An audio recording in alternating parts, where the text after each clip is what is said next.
Sahabat Jempol dimanapun Anda berada, jumpa kembali bersama saya di channel jempolindo.id. Salam sejahtera. Assalamualaikum warahmatullahi wabarakatuh. Saya doakan saudara-saudara sekalian, sahabat-sahabat Jempol dimanapun berada, senantiasa mendapat perlindungan Allah Subhanahu wa Ta'ala, dimurahkan rezekinya, diberikan kesehatan lahir dan batin.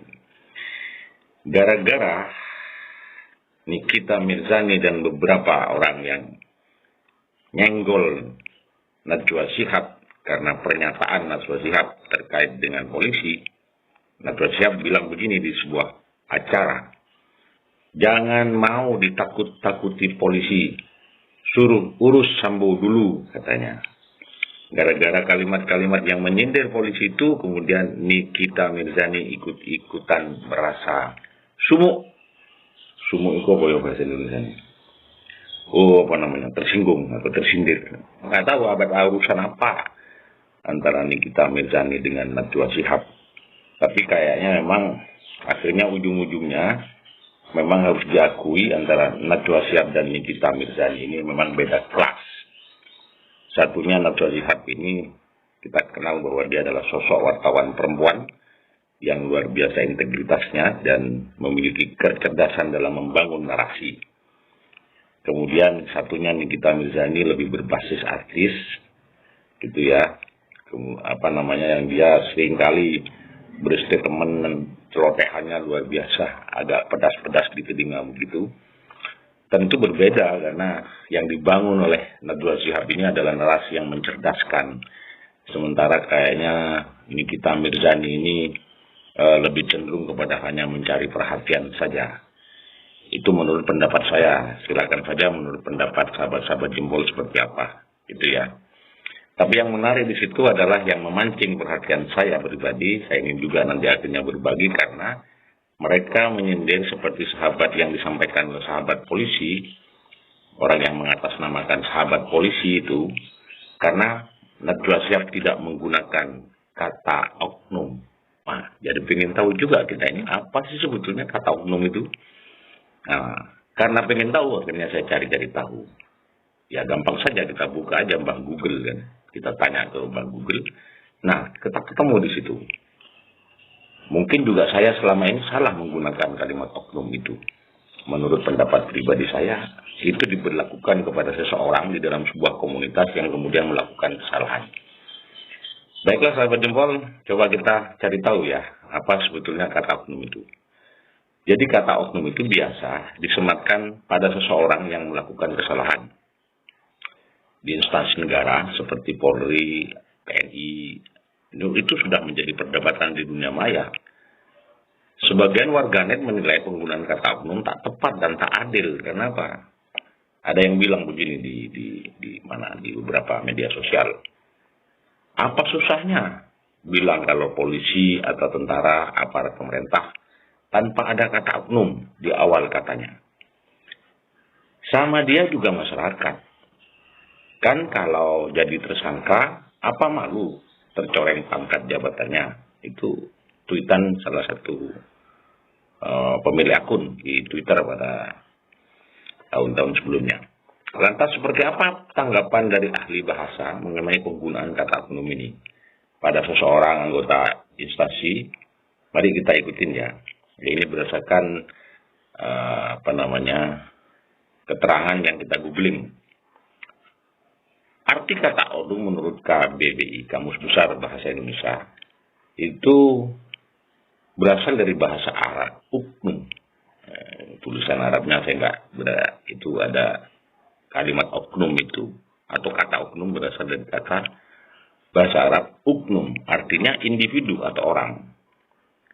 Oknum terekam Kamus Bahasa Indonesia KBBI memiliki 3 arti. Pertama, oknum digunakan dalam agama Katolik ternyata yang sering menggunakan, artinya pribadi. Sementara arti kedua, seseorang, dan yang ketiga, orang dengan arti yang kurang baik. Jadi pertama adalah oknum itu pribadi, itu sering digunakan oleh penganut agama Katolik. Kemudian yang kedua itu berarti seorang atau seseorang. Yang ketiga adalah orang dengan arti yang kurang baik. Maksud dari arti kata ketiga, yakni orang dengan kelakuan kurang baik, yakni seseorang yang berada di suatu organisasi besar, tetapi melakukan sebuah perbuatan yang melanggar nilai organisasi itu.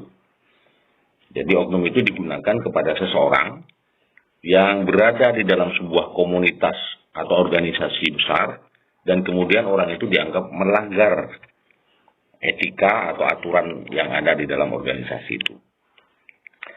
Tetapi belakangan kalimat oknum ini atau kata oknum ini sudah berubah makna.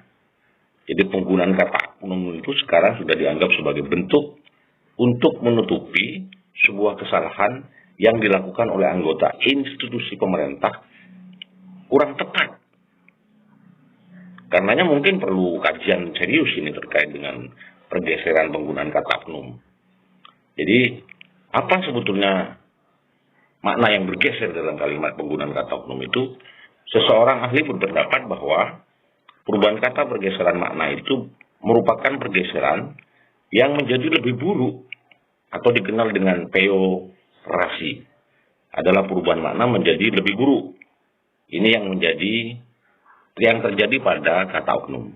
Jadi kata oknum justru berubah, yang asalnya hanya bermakna seseorang, pribadi, atau orang yang melanggar etika tertentu dalam sebuah komunitas, kemudian berubah menjadi sesuatu atau kelakuan seseorang, kelakuan yang dilekatkan kepada seseorang. Dan kelakuan itu buruk.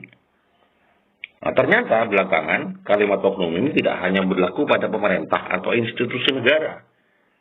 Oknum bisa digunakan di ranah politik dan digunakan kepada komunitas-komunitas atau kelompok-kelompok tertentu. Tapi semakin meluas maknanya.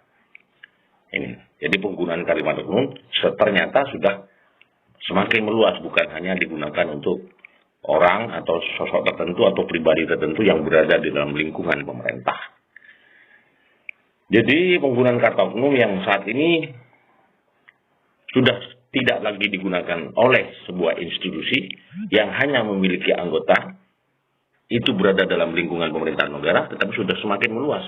Ini menyimpang sesuai dengan kaidah berdasarkan KBBI, termasuk dalam penggunaan kata oknum pada sebuah pemberitaan media massa. Sering kita baca dalam pemberitaan media, penggunaan kalimat oknum justru dilekatkan kepada misalnya pencuri, perampok, dan sebagainya. Itu seringkali kita baca di dalam media, ada tulisan seperti itu. Sepertinya oknum ini adalah jalan keluar untuk menutupi sebuah perilaku buruk yang terjadi di dalam masyarakat, kelompok tertentu, institusi tertentu, baik itu negara maupun bukan negara. Itulah sahabat Jempol dimanapun Anda berada, sekilas tentang pemahaman kita terkait dengan oknum. Semoga ini bermanfaat bagi kita semua. Salam sejahtera. Wassalamualaikum warahmatullahi wabarakatuh. Merdeka.